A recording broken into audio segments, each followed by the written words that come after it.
I'm Robert Bell. We are here at the 2012 NAB show, speaking with senior executives of our member companies who are thought leaders in the media distribution space.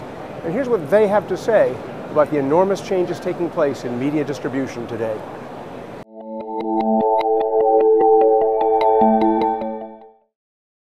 Well, we sort of obviously focus on our core customers first and foremost, and so what we really look after is the broadcasters and programmers that are on our systems. We're a large satellite operator operating, we just launched our 50th satellite in operation, so we're got quite a large business. In the Americas, our key focus is the media distribution neighborhoods, the cable neighborhoods as they're known. We have them in North America, one for Mexico, and one and several in Latin and South America. And what we're trying to look after is understand the dynamic for the programmers, what they're looking for distribution, and primarily this is traditional linear signal distribution, and their business model, as well as looking at the distribution models and consumption models downstream that people are doing. And because that's very fluid. I mean, you come to the show and you see all these different sort of opportunities and activities that are taking that video signal and repurposing it, trying to get it everywhere, if you will. But there's also a lot of user-generated content that we're seeing at that part of it. So I think our key thing we're looking for is a movement in two directions. One direction is the expansion in formats, obviously HD, 3D, now we see Ultra HD, because that drives what they need in those distribution neighborhoods, the quality and the activity there. And the other sort of countervailing thread is the compression and new advancements that sort of get more bang for their buck in the use of our capacity. So those are the two that we really watch closely, we're involved in. We actually try to be a leader in those formats. So we ran a 3D platform for quite some time to look for standardization and how it's distributed. And obviously we have a team looking into the Ultra HD and all those sort of pushing.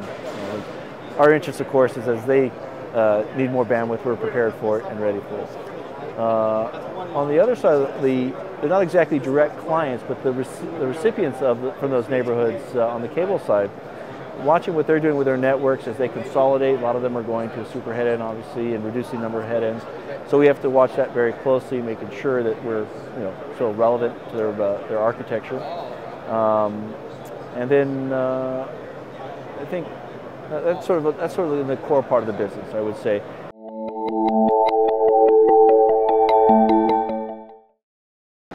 It's interesting because there's a part of them that are really trying to make sure their core linear distribution system is, has access to all the users out there, as well as has a very redundant and high quality platform.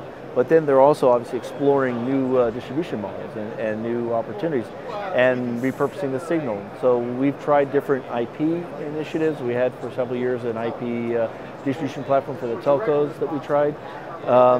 Not everything's going to work. We look after that, but we're trying to show that we understand that the model's evolving, and we got to help them and work with them on that front. So that's been where our effort has been. But their priorities, I would say, is obviously continues to be access and making sure you get as many eyeballs as possible, and then also because of the global nature of SES.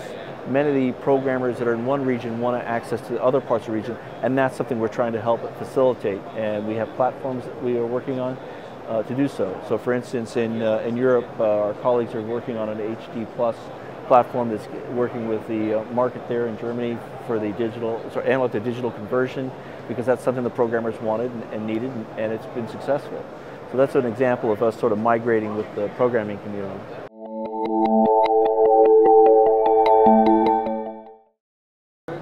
Usually I say we reinforce the ones that are done very well for us, if you will. We're trying to be receptive to there's a lot of interest in Ka-band. So we participate in a lot of Ka-band evaluations. Currently the main focus has been high throughput systems that are helping broadband access to the underserved or underserved areas. We've been collaborating in that front. There's different theories about how to do Ka-band in that marketplace in terms of do a large system day one and fill it quickly, or one which we follow is more of an incremental path, providing capacity. But The reason I bring that up for NAB is because there's interest in hybrid systems of Ka-band with broadcast models. And that's something that we're exploring right now. This could be very interesting because you talk to these current broadband systems, they say how much content is really being used and served. They feel like they're actually video distributors in essence, but they don't have any control of that relationship. And so there's models that are looking at how do you sort of bridge effectively a DTH platform with an HTS approach and become sort of a hybrid. And that's something that we're definitely looking into. I wouldn't say it's an offering today, but it's something that large distributors and programmers are talking about. Well, I know the company is on record as having said, you know, we're going to take an incremental approach to KA. Yes. Now, that dates back about a year, maybe a year and a half. Is that, do you think that's still working well? So far, I mean, we're building, you know, the other day I was counting it. You talk about all the large systems out there. SES has, I think I counted correctly, that we have a total of 12 satellites with Ka-band on them. 8 in orbit, 4 on the ground. But we don't get a lot of buzz for that because it's that incremental, careful way of sort of deploying capacity as you need it instead of sort of build it and hope you fill it quickly. But you know, our goal really is to focus on the client's needs and where the market's going. And so we think this incremental approach allows us to address that. The Americas has a lot of activity in that area for us. And there's some interesting propositions that hopefully in a couple of years we'll start seeing them flourish. But that is a big push for us, the Ka-band area.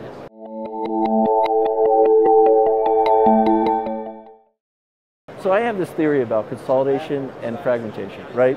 They're always going on at the same time. Everyone says that we keep seeing consolidation and that we're all going to be sitting there going, oh yeah, we knew that that was all going to come together and there's this sort of steady state, mature market, and we're just going to sit back and watch it. And then all of a sudden you see all these new things coming along that fragment, this idea of consumption everywhere and how people want a common user experience, regardless if it's coming through the cable system, the internet, or wireless technologies. And so I think it'll be very interesting to talk about new, on the consumption side, new usage or platforms that allow you to say, oh, you know, I don't care, I got it through my cable company or I got it through my internet or my cell phone. My experience, or even I produced it myself, my ability to consume it is common. I can just store it, forward it, send it, things, and that's going to be a very dynamic environment. I think that's continuing to go. I mean, everyone's rumoring that a few people like Google, Apple, and Microsoft are on that wavelength, and I think in 2015 we'll all say, oh yeah, I knew that was coming, you know, or a component of it will be.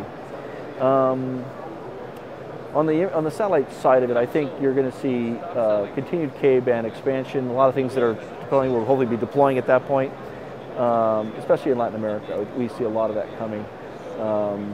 And by 2015, we'll see how well the HTS systems, Viasat and HNS have taken off. Hopefully they do well. There's a lot of people who benefit for that type of bandwidth and those throughputs that they're offering. So that'll be an interesting test for all of us.